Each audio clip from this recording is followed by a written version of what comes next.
देखु माननीय राज्य सरकार जोगाण मंत्री श्रीजुक्त कृष्णचंद्र पात्र जो विवादीय गोटे सरपंच मान प्रति मिथ्या अपवाद लगे राज्य सरपंच महासंघ दृढ़ भाव में निंदा करुचु।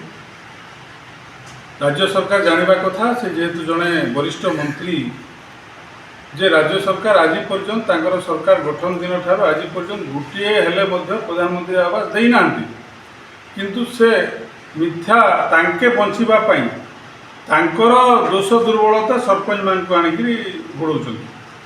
तो यहाँ को सरपंच संघ केवे भी ग्रहण करिवो नाही। आगामी दिन में माननीय मंत्री जदि क्षमा न मागिबे आसंता 7 दिन मध्य ताहले राज्यव्यापी सरपंच महासंघ तार दृढ़ प्रतिवाद कर। देखु सर गत 2 दिन तले जोगाण विभाग मंत्री श्रीयुक्त कृष्णचंद्र पात्र जहाँ कही जे संपूर्ण मिथ्या। आज पर्यंत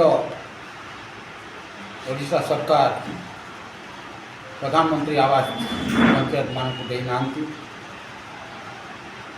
जेहेतु प्रधानमंत्री आवास देना केमिति करी से जानले जड़े सरपंच 10,000 टंका लेखा गोटे गोटे हिताधिकारी ठारू खाऊँ यहाँ संपूर्ण मिथ्या। एणु आम जोगाण विभाग मंत्री को जनइबा चाहूँ जे जो सरपंच टंका खाई तांकर संपूर्ण प्रमाण आनंतु नहेले आगामी दिन में ओडिशा सारा घोर आंदोलन करूँ।